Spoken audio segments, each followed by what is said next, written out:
têm um alvo. Nos Estados Unidos e em Moscou, acusações e negativas. Estou preparado e vou aguardar sentado por uma resposta. As forças norte-americanas estão preparadas para um ataque maciço.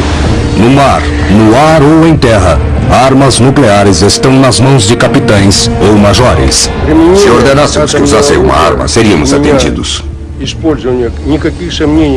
Iríamos mandar os soviéticos para fora dali e depois ensinar a eles que aquele hemisfério era nosso e que nós iríamos acabar com o caso de uma vez por todas. O mundo volta sua atenção para a ilha de Cuba, onde homens, mulheres e crianças são mobilizados para se defender contra uma invasão iminente.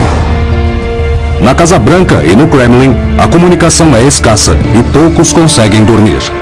Uma questão foi levantada. Quem estava no comando da União Soviética? E nessa hora soubemos que estávamos realmente em perigo. O destino do mundo inteiro estava em risco. A guerra seria nuclear. Havia poucas dúvidas a esse respeito.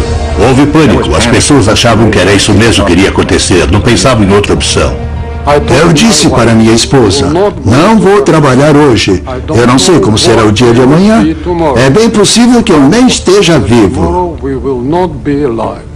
DEFCON 2, o mais alto estado de prontidão na escala militar norte-americana a um passo da guerra nuclear. A crise dos mísseis. Alerta máximo. Eu sou Tom Clancy. A maioria me conhece como escritor de romances que envolvem armas nucleares entre superpotências. Mas durante o mês de outubro de 1962 o que aconteceu não foi ficção. Foi realidade.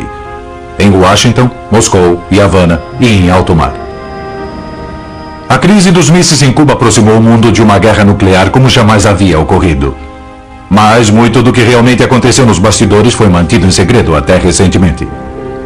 Agora, 40 anos depois, aqueles que estavam na linha de frente da crise, comandantes de mísseis, capitães de submarinos e espiões secretos, nos contam que estivemos mais perto de uma guerra nuclear do que se imaginava.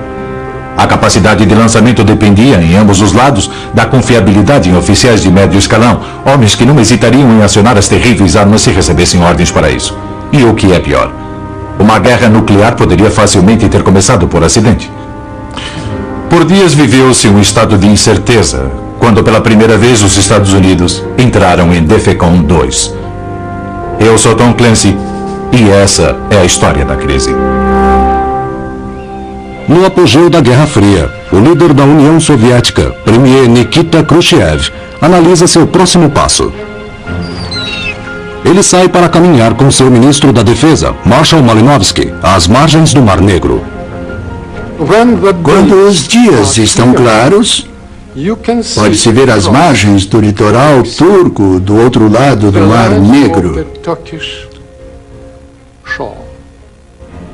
Malinowski e Khrushchev caminhavam pela praia e discutiam. E de repente Malinowski disse: olha, Nikita, é a Turquia. Há mísseis americanos por lá. E Khrushchev reagiu: temos que pensar no assunto e fazer alguma coisa. E o próprio Khrushchev teve uma ideia. A Cuba de Fidel Castro é uma ilha comunista em um mar dominado pelos americanos. Uma pequena base de apoio para Khrushchev no hemisfério ocidental. Mas Cuba era um aliado que poderia ser perdido a qualquer momento. Os Estados Unidos estavam tentando derrubar Castro desde 1961, primeiro por pequenas infiltrações e depois, finalmente, através de uma invasão de exilados cubanos treinados, armados e patrocinados pela CIA.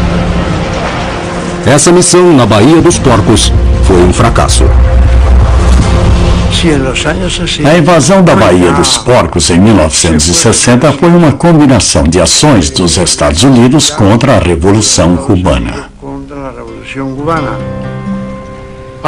Após a invasão frustrada da Baía dos Porcos, Moscou obteve provas de que realmente havia planos de intervenção em andamento. Pelo menos Washington sustentava esses planos. A solução de Khrushchev foi fazer em Cuba o que os Estados Unidos haviam feito na Turquia: colocar mísseis bem debaixo do nariz do inimigo. A posição estratégica da União Soviética iria melhorar do dia para a noite com uma jogada audaciosa. A Cuba de Fidel estaria protegida de invasões iminentes, e o prestígio e poder de barganha de Khrushchev aumentariam. O general Gribkov, sendo ministro da Defesa em Moscou, liderou o planejamento da operação supersecreta. Não ocorreram conversas telefônicas nem se escreveram cartas. Não houve códigos. Nada. O codinome da operação foi Anadyr, uma fria cidade da Sibéria, forma inteligente de desviar a atenção do lugar tropical para onde iam. Foi decidido que enviariam uma missão a Cuba para que se discutisse a ideia. No terceiro dia, Fidel disse: se isso é necessário e de interesse da Revolução Mundial e da União Soviética, então concordamos. Com o consentimento de Castro, a Operação Anadyr se inicia. Foi a maior operação marítima da história soviética. Os soviéticos tinham apenas 4 meses para organizar, transportar e instalar 60 mísseis nucleares e 40 mil homens em uma ilha a 13 mil quilômetros de distância. E tudo deveria ser feito em segredo.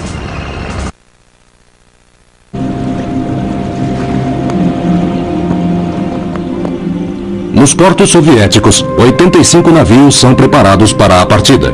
Juntos, transportariam 60 mísseis balísticos, jatos e mais de 40 mil homens para um local desconhecido. Para despistar, alguns soldados receberam roupas de frio.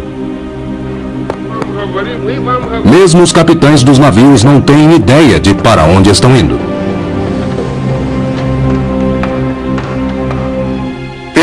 Antes de zarpar, recebemos 3 pacotes selados numerados, 1, 2 e 3. No primeiro estava escrito para ser aberto após a saída do território soviético.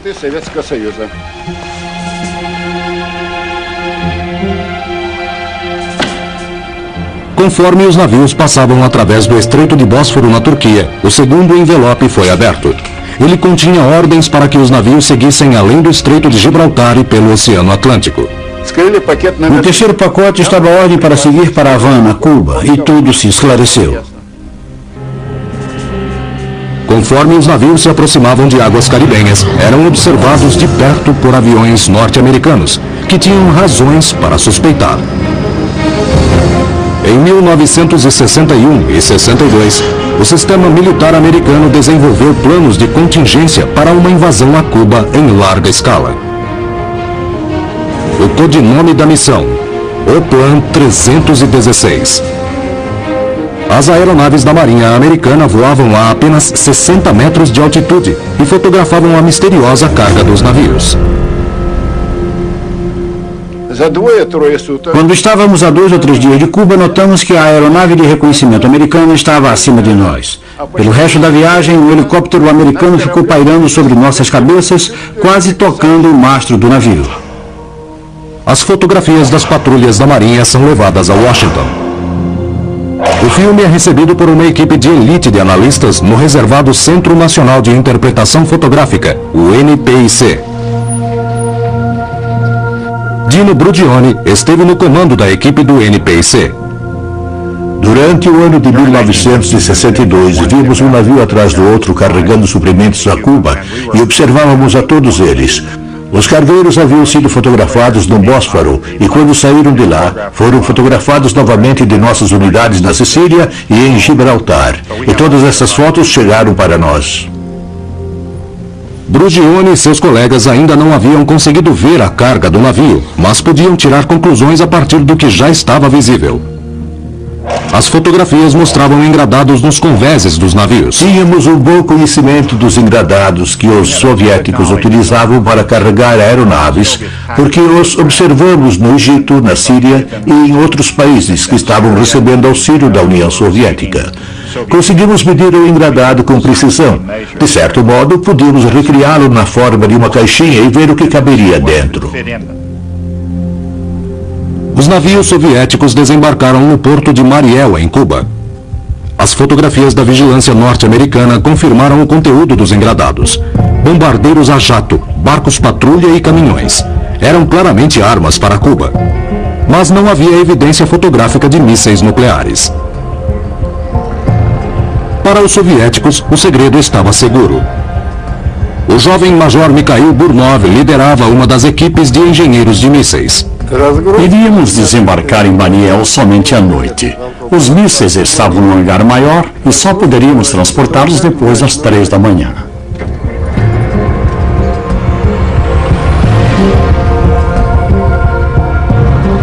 A movimentação noturna mantinha os mísseis longe dos olhos da vigilância norte-americana. No entanto, o desafio maior era manter a operação secreta para os civis cubanos. Jorge Risqué era secretário do partido do governo cubano. Dizíamos que era um segredo aberto, um segredo conhecido por milhões de cubanos. Por exemplo, havia casos em que tínhamos que demolir uma casa em uma pequena aldeia para permitir que os grandes caminhões de mísseis virassem uma esquina. Os soldados soviéticos se vestiam à paisana e não estavam autorizados a falar russo. Quando as tropas chegaram aos locais designados, as condições continuaram difíceis. Não havia alojamentos. Tivemos que construí-los nós mesmos. Não queríamos ir dormir. Tínhamos medo de que os insetos nos picassem. Enquanto isso, eram observados a 23 mil metros de distância. O norte-americano U-2 era um avião espião que voava a grande altitude e carregava câmeras com filmes de alta resolução.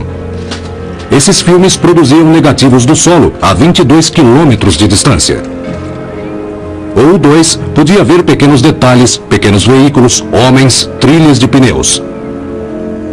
Mas agosto de 1962 foi um mês nublado. Os voos do U-2 foram adiados por 3 semanas cruciais. O esconderijo dos mísseis soviéticos continua em segredo. 29 de agosto. Um avião espião é finalmente liberado para um voo sobre Cuba. Quando o filme dessa jornada é analisado pelo NPIC, eles descobrem os primeiros sinais reais de problemas. Em uma missão do dia 28 de agosto, nós vimos esses objetos. Essa amostra aqui parece a estrela de Davi. Os analistas fotográficos reconheceram a amostra graças a fotografias anteriores de reconhecimento de locais onde estavam armas soviéticas. Não havia dúvida. Os objetos eram conhecidos como SAMs, ou seja, mísseis antiaéreos. Nesses locais foram descobertos mísseis do tipo SA-2. Problema número 1. SAMs SA-2 são capazes de abater uma aeronave U-2. Problema número 2. O fato de os soviéticos terem instalado essas sofisticadas armas antiaéreas indicava que estavam protegendo algo muito maior. Mas até aquele momento, os mísseis nucleares estavam muito bem escondidos. Os mísseis tinham 30 metros de comprimento e eram colocados em valas cobertas por tendas. Então, lá de cima só dava para ver as tendas. Quando o Major Richard Heiser decolou da base da Força Aérea Edwards na Califórnia em um voo do U-2 sobre Cuba, a situação entre os soviéticos e os americanos era um impasse. Os soviéticos estavam a dias de começar a operar os mísseis nucleares. Os americanos sabiam que alguma coisa perigosa estava acontecendo em Cuba, mas não sabiam precisar o quê. Na ilha de Vieques, próxima à costa de Porto Rico, os fuzileiros navais americanos ensaiavam a O-Plan 316, uma preparação para a invasão de Cuba em alta escala. O Major Richard Heiser retornou de um voo de 6 horas sobre Cuba e aterrissou seu avião espião U-2 na base da Força Aérea de McCoy, em Orlando, na Flórida. O filme é levado para a base da Força Aérea de Offutt, em Nebraska, e para o Centro Nacional de Interpretação Fotográfica em Washington para análise. O piloto Michael Davis tinha 23 anos e era analista fotográfico na base de Offutt. Eu entrei na BB-12, que era o lugar onde a todo instante passávamos informações aos generais. O Major Olson estava lá. Ele disse: "Esta é a sua mesa, aqui está o filme, vamos começar." Era por volta de 1 da manhã. Eu disse: "Onde está o círculo?" Então retiramos a foto da tela e o círculo do míssil apareceu. Eu disse: "Vamos olhar no centro", e vimos algumas coisas.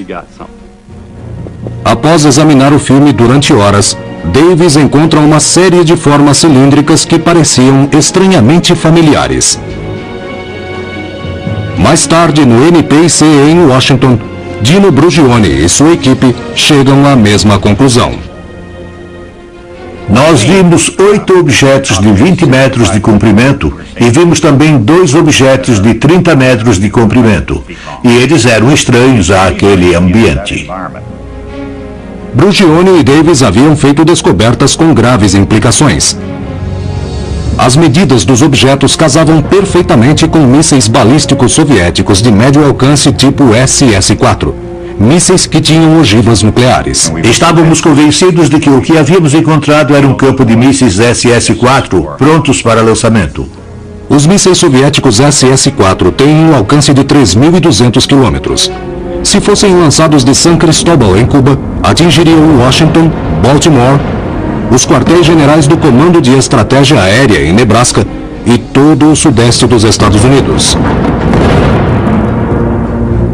Conforme o pessoal do NPIC ia analisando as fotografias, encontravam esconderijos de SS-4 um atrás do outro.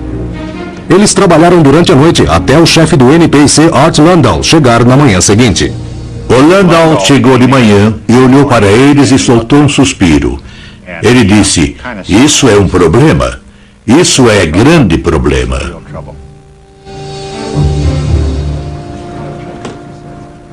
Art Landau, chefe do NPIC, vai à Casa Branca para colocar o presidente Kennedy e seu Conselho Nacional de Segurança a par da situação.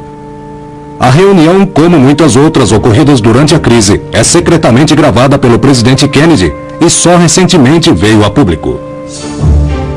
Na sala com o presidente estiveram Marshall Carter da CIA, o secretário da Defesa Robert McNamara, o procurador-geral Robert Kennedy, o assessor de Segurança Nacional McGeorge Bundy e outros assistentes importantes. O grupo ficou conhecido pelo nome de Comissão Executiva do Conselho de Segurança Nacional, ou EXCOM. This is a result of the photography taken someplace there. The medium-range ballistic missile launch site and 2 new military encampments on the southern edge of the area of Rosario, that's central Cuba. Who would that be? That's central Syria. The launch site and one encampment contains a total of at least 14 canvas-covered missile trailers, measuring 67 feet in length. How do you know this is a medium-range ballistic missile? Os soviéticos tinham dado um passo audacioso. A discussão girou em torno de uma solução rápida, ataques aéreos para destruir os locais dos mísseis balísticos antes que começassem a operar. I think it's extremely important that our discussion be founded on this premise, that any airstrike will be planned to take place prior to the time they become operational, because if they become operational before the airstrike, I do not believe we can state we can knock them out before they can be launched, and if they're launched, there is almost certain to be chaos in part of the East Coast or the area in a radius of 600 to 1,000 miles from Cuba. O que ninguém sabe em Washington é que pelo menos um sítio de mísseis balísticos está para começar a operar. No momento em que o presidente Kennedy recebeu aquela notícia, nossos mísseis já estavam posicionados e nós estávamos prontos. Em Washington, o presidente Kennedy analisa suas opções militares.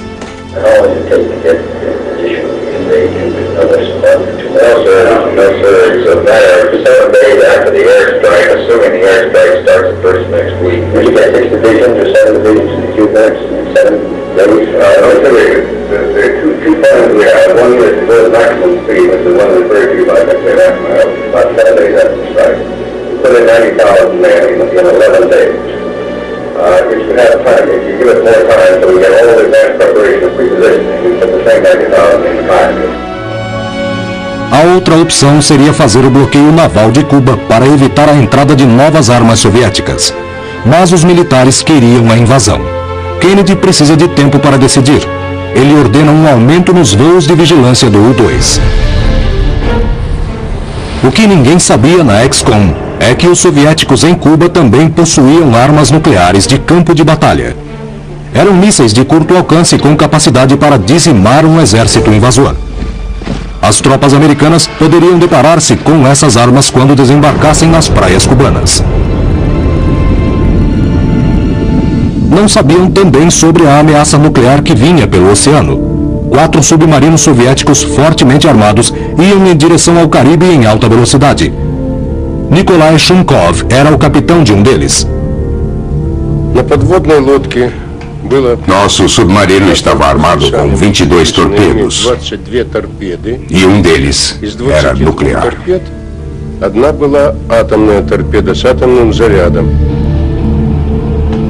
3 porta-aviões da Marinha norte-americana patrulhavam o Caribe, inconscientes da ameaça submarina que se aproximava.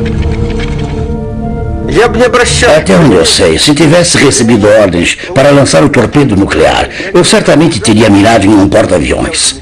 E havia muitos deles naquela área. Mas a maior ameaça nuclear aos Estados Unidos estava para ser descoberta. No MPIC, em Washington, a equipe de Dino Brudione analisava o mais recente filme do U-2. As missões tinham levantado voo nos dias 16 e 17 e nós encontramos essas marcas tipo ranhuras da fotografia. Imediatamente as reconhecemos como mísseis balísticos de alcance intermediário, que poderiam ser lançados de Cuba e percorrer mais de 3.500 quilômetros. Eu peguei o mapa e desenhei o arco e vi que essa distância iria cobrir completamente os Estados Unidos, com exceção do extremo noroeste. Na XCOM, rapidamente se torna evidente que uma resposta soviética à invasão americana poderia significar a destruição quase completa dos Estados Unidos. No dia seguinte, o presidente Kennedy se encontra com o ministro das Relações Exteriores soviético Andrei Gromyko para discutir a natureza dos carregamentos de arma a Cuba. Gromyko nega que haja em Cuba qualquer arma para uma ofensiva. Kennedy podia provar que havia, mas resiste à tentação de confrontar Gromyko com evidência fotográfica. Se ele decidisse tomar uma ação militar contra o sítio dos mísseis ou invadir a ilha, ele iria precisar do elemento surpresa. Na manhã seguinte, 19 de outubro, o presidente Kennedy se reúne com o Estado-Maior das Forças Armadas. Os oficiais militares superiores eram a favor dos ataques aéreos seguidos pela invasão. Kennedy discorda. Ele sabia que os soviéticos iriam retaliar atacando Berlim. Mesmo com a negativa dos soviéticos, com o Estado-Maior das Forças Armadas exaltado e com Berlim pesando em sua consciência, o presidente Kennedy mantém as aparências saindo em viagem oficial para o meio oeste.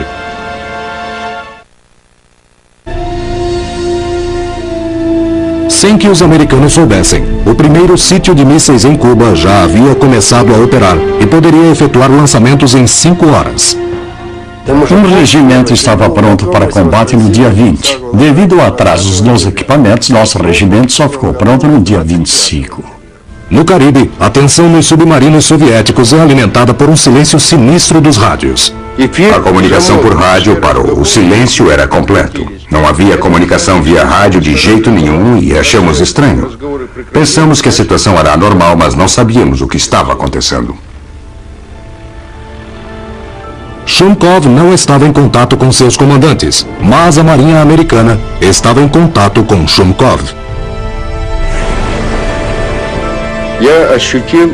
Estávamos sendo caçados por aviões antissubmarinos. O porta-aviões Essex estava nos bloqueando. Sua missão era não nos deixar passar pela defesa. Era um problema insolúvel. Em Washington, na ausência do presidente, a XCOM chega a um consenso. O bloqueio foi batizado de quarentena pelo secretário de Estado Dean Rusk, porque possuía semelhanças com a infame barreira soviética em Berlim em 1948. Continuam a ser discutidos os planos de ataques aéreos seguidos de uma invasão a Cuba. Enquanto isso, a quarentena está em ação. O procurador-geral Robert Kennedy liga para o presidente e sugere que ele volte de Chicago para ouvir as propostas da XCOM. Alegando um resfriado, o presidente Kennedy deixa Chicago.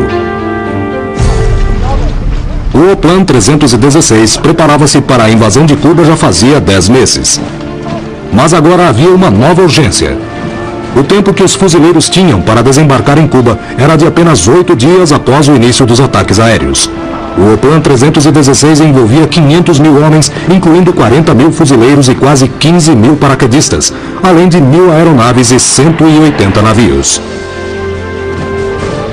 os elementos da 1ª Divisão de Fuzileiros saíram do acampamento Pendleton, na Califórnia, para uma viagem através do Canal do Panamá em direção ao Caribe. Tom Brooks era um oficial da inteligência naval e estava na força-tarefa. Estávamos muito entusiasmados quando saímos de San Diego, ansiosos para pegá-los. Iríamos mandar os soviéticos para fora dali e depois ensinar para eles que aquele hemisfério era nosso e que nós iríamos acabar com o caso de uma vez por todas. Quando o presidente Kennedy retorna à Casa Branca, ele não tinha ideia de quantos soviéticos havia em Cuba. E também não sabia que suas tropas poderiam estar indo em direção ao campo de batalha. Nesse mesmo dia, a CIA observa que em pelo menos um dos regimentos soviéticos, os mísseis balísticos estavam prontos para serem disparados a qualquer momento. Kennedy queria que os ataques aéreos tivessem acontecido antes que os mísseis estivessem prontos. Aquela janela havia então sido fechada. Para realizar a invasão, os desembarques ocorreriam ao nordeste e ao noroeste da costa cubana.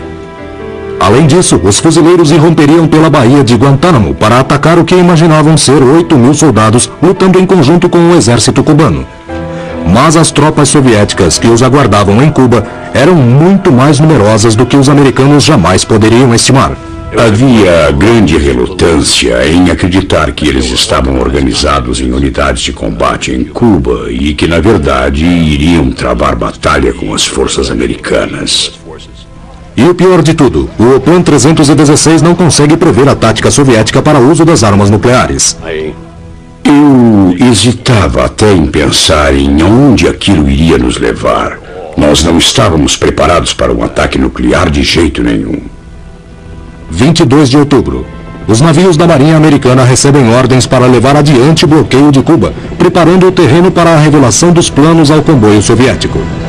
O secretário de Defesa Robert McNamara ordena que as famílias americanas e seus dependentes deixem a Baía de Guantánamo e também despacha fuzileiros para reforçar a base.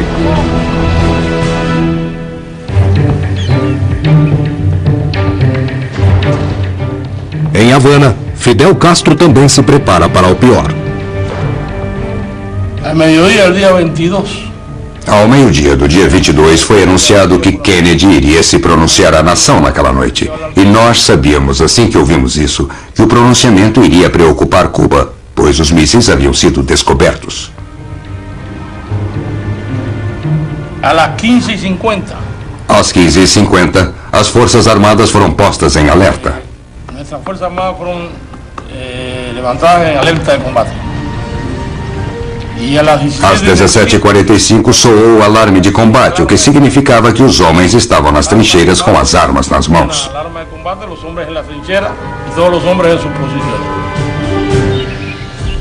O sistema militar americano entra em grande alerta e o mundo se prepara para o discurso de Kennedy.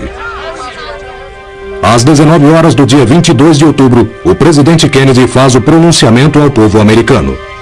Good evening, my fellow citizens. Boa noite, caros cidadãos. Este governo, conforme prometido, manteve estrita vigilância sobre as tropas soviéticas que se instalaram na ilha de Cuba. Na semana passada, provas irrefutáveis determinaram que existe uma série de sítios de mísseis ofensivos em preparação na ilha. A proposta daquelas bases não pode ser outra, senão a de montar uma força de ataque nuclear contra o hemisfério ocidental. A política deste país será considerar qualquer míssil nuclear lançado de Cuba contra qualquer nação no hemisfério ocidental como um ataque soviético aos Estados Unidos. E se isso ocorrer, a União Soviética sofrerá retaliação. O discurso de Kennedy ecoa pelo mundo. A seriedade da crise está agora exposta. O Comando de Estratégia Aérea norte-americano eleva o estado de prontidão das Forças Armadas. Quando Kennedy anunciou que os mísseis estavam instalados em Cuba, a situação ficou muito grave e a guerra era uma coisa que poderia acontecer a qualquer momento. Nós ouvimos o presidente Kennedy pelo rádio dizendo ao povo americano que estávamos à beira de uma guerra nuclear. Cerca de 10 tropas estavam reunidas na Flórida para a invasão de Cuba. Recebemos ordem dos quartéis-generais para que entrássemos em estado de prontidão de 4 horas para uso de nosso torpedo com ogiva nuclear. Khrushchev acreditava que nossos submarinos deveriam destruir tudo aquilo que tentasse parar nosso comboio. Eu considerava isso uma abordagem arriscada. As fotografias do U-2 haviam convencido os peritos em Washington de que havia mísseis soviéticos em Cuba. Mas para tornar as provas conclusivas para o resto do mundo, eram necessárias fotos em close que mostrassem detalhes. A responsabilidade de tirar essas fotos ficou a cargo do comandante da Marinha William Ecker, da Esquadra de Reconhecimento Fotográfico. Quando decolei havia um estranho vento oeste e eu estava voando orientado pela bússola e aconteceu de eu olhar para cima 10 ou 11 minutos depois e ver o contorno da cidade de Havana. Eram 11 horas e eu pensei, ai, eles vão saber que estamos chegando. Então virei um pouco mais para a direita em direção a Mariel, voei para o sul por uns 2 minutos e quando olhei para baixo eles estavam lá.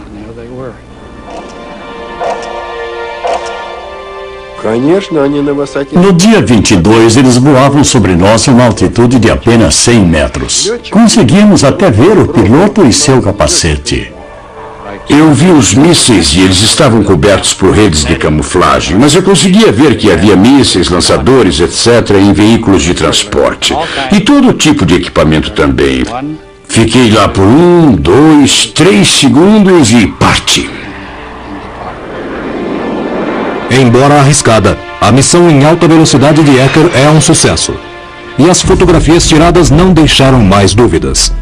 Vimos tendas armadas sobre os mísseis, 5 mísseis, combustível, veículos de transporte e olhando de perto enxergamos até mesmo homens caminhando. Esta fotografia foi tirada a uma distância de 76 metros na velocidade do som. Era esse o tipo de imagem que se deveria mostrar aos formuladores de políticas públicas para que tudo ficasse bem entendido. Pouco tempo após as negativas soviéticas, o embaixador da ONU, Adlai Stevenson, chega a Nova York para uma sessão do Conselho de Segurança armado com uma surpresa. Liderando a reunião estava o embaixador soviético Zorin. Stevenson o interrompe. Embaixador Zorin, o senhor nega que a União Soviética instalou e continua instalando sítios de lançamentos de mísseis de alcance médio e intermediário em Cuba? Sim ou não? O senhor terá a sua resposta no devido tempo. Estou preparado para esperar sentado pela sua resposta, se o senhor decidir assim. Mas Stevenson não espera. Ao invés disso, ele se lança em um discurso que iria chocar o mundo. E especialmente William Ecker. Ele vai para trás onde havia um cavalete, retira a capa que o estava cobrindo e lá estavam as fotografias, bem ali na ONU.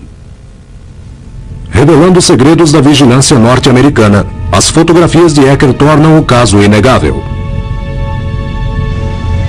Com os navios americanos posicionados, a quarentena é posta em ação. 2 navios soviéticos, o Yuri Gagarin e o Kimovsky, vão em direção à linha de bloqueio. Entre eles, um dos submarinos que carregavam um torpedo nuclear. Na Casa Branca, o secretário de Defesa McNamara narra a situação ao presidente.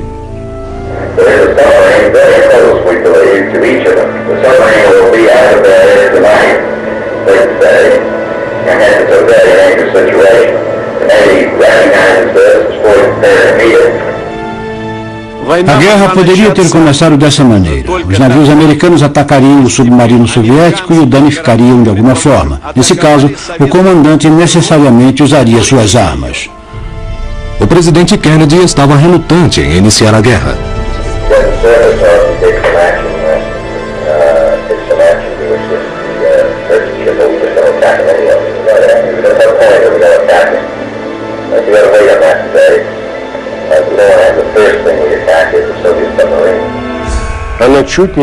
Para nós, a tragédia era quase fatal. Durante esse jogo de gato e rato com os americanos, gastamos quase toda a nossa bateria. O engenheiro me disse, A bateria está quase no fim. Não podemos ficar submersos. Ou subimos à superfície ou afundamos. Eu decidi subir. O dia estava claro. Quando viemos à tona, vi navios estranhos, navios norte-americanos. Robert Kennedy diria mais tarde que esse foi o momento que mais aproximou o mundo de uma guerra nuclear. E foi nessa hora que o Comando de Estratégia Aérea americano lançou o alerta máximo para suas defesas militares. Quase 60 aeronaves do Comando de Estratégia Aérea carregadas com armas nucleares saem para voar dia e noite. Em solo, bombardeiros são carregados com armas nucleares, recebem seus alvos e são posicionados para alertas de 15 minutos. Eu pensei que se houvesse guerra e a invasão de Cuba, essa guerra seria nuclear. E isso iria resultar no desaparecimento de milhões e milhões de pessoas. Em 26 de outubro, chega à Casa Branca a informação de que os navios soviéticos haviam parado.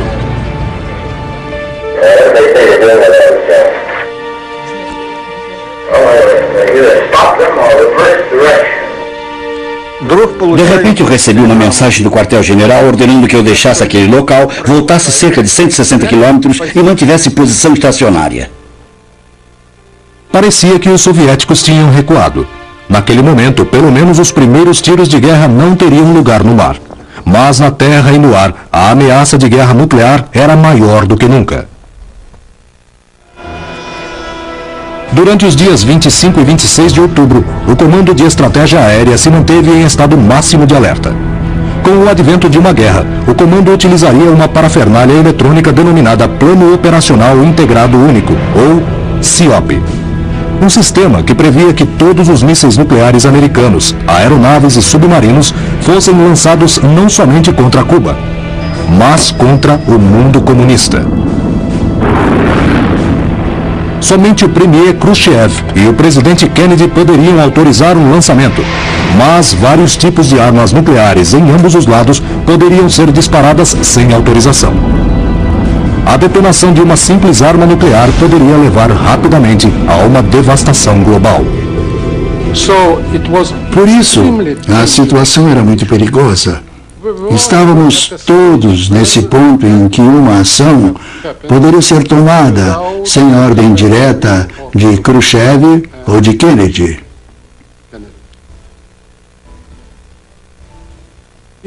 Ela poderia ser tomada como resultado de um colapso nervoso entre nossos soldados. O bloqueio poderia ter parado os navios soviéticos que chegavam, mas 134 ogivas nucleares já haviam sido desembarcadas. Os 3 mísseis SS-4 já haviam começado a operar. Os engenheiros como Mikhail Burnov receberam ordens de Moscou para aumentarem a prontidão de lançamento para apenas 2h30. As ogivas nucleares para os mísseis são levadas para perto dos locais de lançamento. Nossa área de armazenagem das ogivas nucleares estava a 50 ou 60 quilômetros de distância. Por isso, só poderíamos atingir a prontidão para combate dentro de 5h30. A prontidão seria de 2h30 quando tudo estivesse arranjado. Mas os soviéticos ainda não haviam tomado ações para prevenir os sobrevoos americanos. As forças cubanas, entretanto, estavam ficando mais agitadas por causa da contínua violação de seu espaço aéreo. Em oposição à complacência soviética, os cubanos dispararam armas antiaéreas sobre os aviões de reconhecimento americano. Com a crise se alastrando, a nova esperança de uma solução diplomática chega de uma fonte inesperada. O repórter da ABC, John Scully, se encontra com o diplomata soviético conhecido como Alexander Fomin no restaurante ocidental em Washington, a um quarteirão da Casa Branca. Seu nome verdadeiro é Alexander Feklissov. Como membro de um conselho, eu não podia revelar minha identidade porque era um agente secreto. E além disso, era membro da inteligência russa em Washington naquela época. Scully havia falado com oficiais do Departamento de Estado e havia sido orientado sobre como conduzir a conversa. O café foi servido e então, sem qualquer introito, ele disse que falava em nome da mais alta autoridade americana. Eu irei propor os termos para a solução da crise cubana. Primeiro, a União Soviética retira seus mísseis de Cuba e os Estados Unidos removem o bloqueio. Segundo, o presidente faz uma promessa pública de não retaliação a Cuba. Eu falei, tenho uma pergunta. O que você quer dizer com mais alta autoridade americana? E ele respondeu letra por letra. John Kennedy, presidente dos Estados Unidos. Em Moscou, Khrushchev escreve uma carta pessoal e muito emocionada a Kennedy, apelando para o fim da crise. Ele propõe a retirada dos mísseis baseado na promessa de Kennedy de encerrar a quarentena e não invadir Cuba.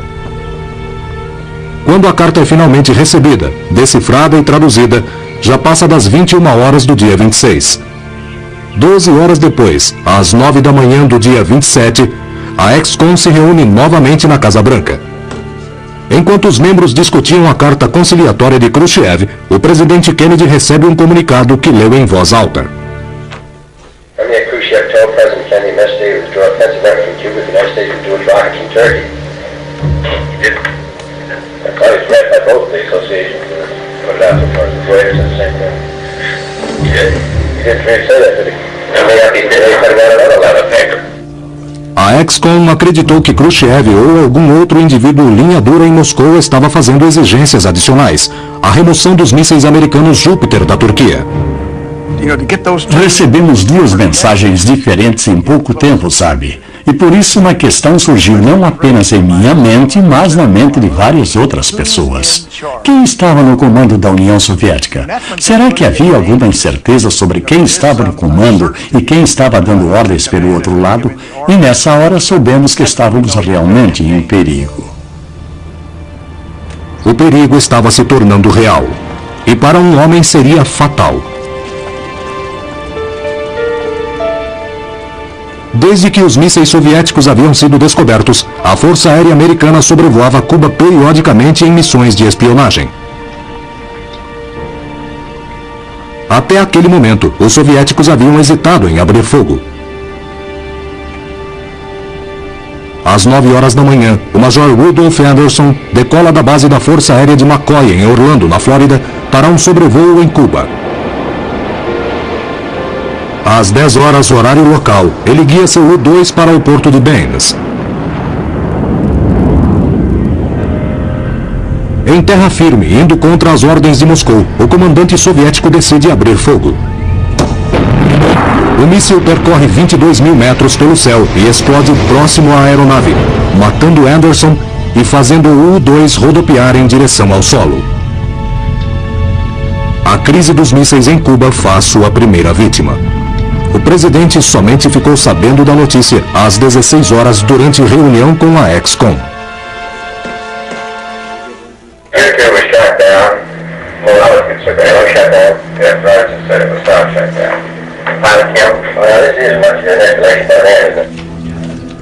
Um piloto americano havia sido morto e os militares querem dar uma resposta.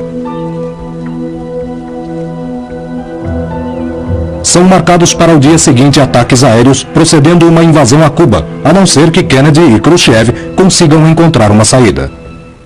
Em Washington, o presidente decide enviar Bob Kennedy para se reunir com o embaixador Anatoly Dobrynin e apresentar uma oferta. Os soviéticos deveriam desmontar e imediatamente retirar seus mísseis de Cuba. Os Estados Unidos iriam encerrar o bloqueio com a promessa de não invadir Cuba. Mas Kennedy secretamente oferece mais um substancial incentivo. Os Estados Unidos também retirariam da Turquia os mísseis Júpiter da OTAN. Mas apenas se essa concessão fosse mantida absolutamente em segredo pelos soviéticos. Kennedy dá aos soviéticos 24 horas para responder. Os ataques americanos a Cuba ocorreriam dentro de poucas horas e a batalha nuclear está mais perto do que nunca. Entre aqueles que sabiam o que se passava em Washington e Moscou, o medo era aterrorizante. Eu disse para minha esposa, não vou trabalhar hoje. Eu não sei como será o dia de amanhã. É bem possível que eu nem esteja vivo. O serviço secreto queria levar o presidente para um abrigo subterrâneo. Bom, eu estive lá embaixo, conheci aquele lugar. Aquela noite foi uma das piores que já passei na vida, porque fiquei pensando nas coisas que podiam acontecer e que eu estaria em um lugar seguro e minha família seria queimada, porque eu estava convencido de que Washington seria um dos alvos. Toda a humanidade estava a um passo do abismo nuclear. Estávamos a 2 horas do fim. 2 horas. Moscou, 28 de outubro, 3 horas da manhã. Os soviéticos tinham um anúncio a fazer. Uma mensagem pessoal de Khrushchev seria enviada ao presidente Kennedy. Desta vez utilizaram a rádio Moscou ao invés de um telegrama. Khrushchev comunica que os sítios seriam desmontados e os mísseis retornariam à União Soviética. A crise estaria finalmente terminando? O presidente Kennedy adia a ação militar por 24 horas enquanto espera que a fotografia de reconhecimento daquele dia seja analisada. Os aviões saem e quando recebemos a fotografia, vemos que os soviéticos estão recuando. Podíamos ver que estavam retirando os mísseis e os lançadores. Estava claro agora que haviam cumprido com sua palavra. Nos meses seguintes, 60 mísseis balísticos e 134 ogivas nucleares são desmontados e embarcados de volta para a União Soviética. Uma grande tensão ainda permanecia, mas apesar disso, se encerrava um dos capítulos mais perigosos da história do século XX.